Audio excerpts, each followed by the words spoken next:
Hey everybody, Grumbles here with another Warthunder video.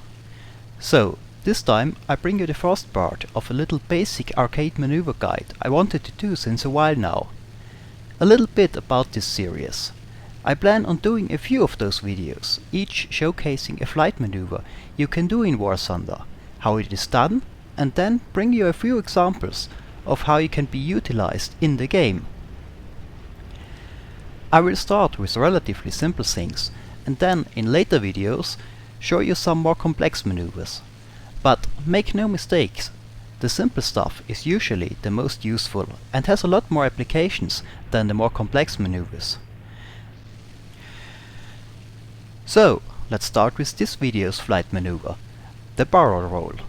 A well-known and relatively simple maneuver, but very useful. I picked this one for the first video for three main reasons. First, I think it is a very good maneuver for new players to improve their flying, since it requires you to combine and properly coordinate pitch, roll and sometimes yaw.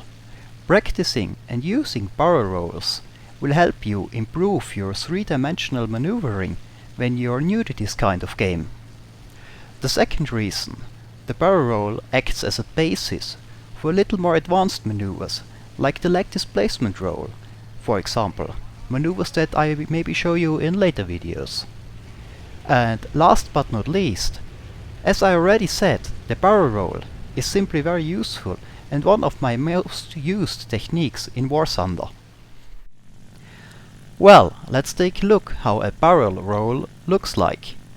You can imagine it as sort of a mix of a roll and a looping. You basically do a spiral-shaped move around your flight path, like a coil spring. Here is how you perform the maneuver. You start by pitching up, followed by rolling into the intended direction. You keep up a little bit of pitch while you roll. You can also add some yaw. If you're new to Warthunder and not aware of this, if you play with mouse aim, you can use the keyboard to get a more direct control over your roll and yaw, which is needed to do those maneuvers. By pitching up more or less, or adding more or less yaw, you can adjust how wide your roll is going to be. Depending on the situation, you might want a very wide and slow roll, or a narrow and fast one, hardly more than an aileron roll. So, now that we had a look on how to do this roll, what is it good for? Well, let's show a few examples for using it in Warthunder Arcade. The main use, one you need a lot in Warthunder, is to have a simple maneuver to keep from overshooting a target or even make one overshoot you without having to reduce your speed and keep your energy as high as possible. Thanks to the coil-shaped flight path, you can gain distance from a target you are about to overshoot by traveling a longer way than he does while he is flying straight. In this clip I am attacking a BF-110. I get behind him with an initial roll and fire while closing in. He is very slow, so I do a relatively wide roll to keep from overshooting and keep attacking.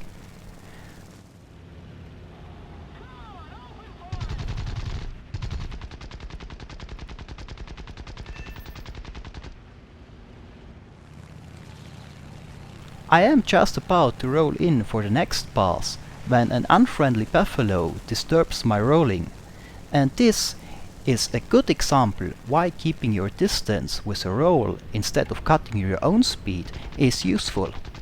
The BF-110 is so slow it can hardly stay airborne. If I would have dropped my speed to match his, I would have gotten so slow that even the Nimble Zero would have had trouble outmaneuvering the buffalo.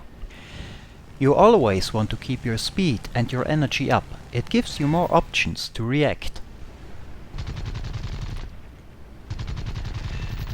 Now let's take a look at another example. Here I just finished off a Yak 3 and I spot an Error Cobra a bit below me. I descend on him to engage. He does some evasive maneuvers to make it harder for me to hit. and I get a little too close to aim properly and I threaten to overshoot, so I do a roll. He is faster than the 110 was in the first clip, so I don't need to roll so wide. A faster, more narrow roll does the trick, and I am back in fire position. I still have my speed advantage, which is good, he can't get away, but of course it means I slowly get closer again, so I have to do another roll to keep up some distance. Luckily for him, I see other fighters coming my way on the minimap, so I let him go. So, those were some examples for the primary application of this maneuver in Warthunder. Adjusting distance without using the throttle by traveling a longer way than a plane that flies straight.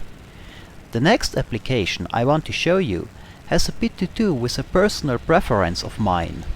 I hate head-on attacks. I think they are a dice roll at the best of times. They very often lead to collisions, and the turn and burn fighters I prefer are not any good at it anyway. So I try to avoid head-ons whenever I can.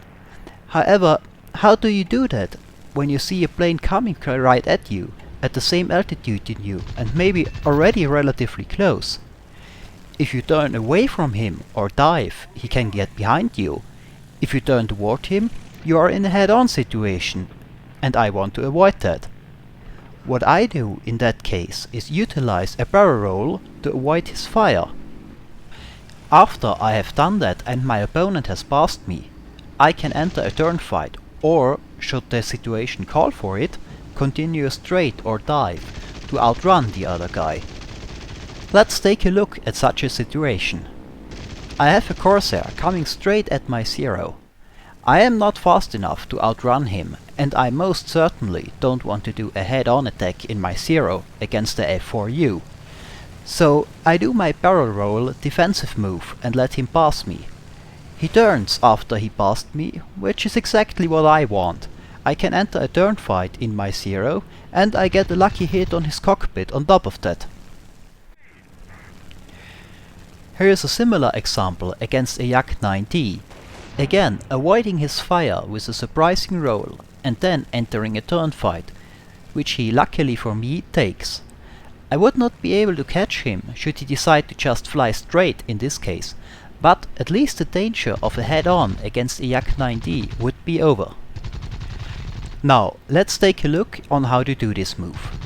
You start by going into a so-called offset head-on, which means you position your crosshair not right at your opponent, but offset to the side. You wait for the last possible moment and then start a fast barrel roll towards your opponent. So, if you are offset to the left, you roll to the right, around the enemy and his fire. But how do you know when to start rolling? Well, in arcade, people usually wait for the lead aim point to show up before they start firing. So the best way is to start the second it shows up. Now, this is an arcade guide, but a small hint in case you want to do this move in historic battles. In historic battles, you can do a wider roll and start a bit further away for added protection. Because in historic battles, this move works by making it very hard for your opponent to figure out the correct lead point in this situation. In arcade, however, you don't have to figure out the lead, you got the lead aim point for that. So you need to do the roll fast and in the last possible moment, because in arcade this move works by making it hard for your opponent to follow you in their surprising and fast movement. Well, that concludes my first basic arcade maneuver guide. I hope you liked it and maybe learned a thing or two. I can't give you an ETA on when the next ones will be out yet. That depends on how long it takes to get good footage of the maneuvers I want to do. Well, thanks for watching and maybe I see you next time.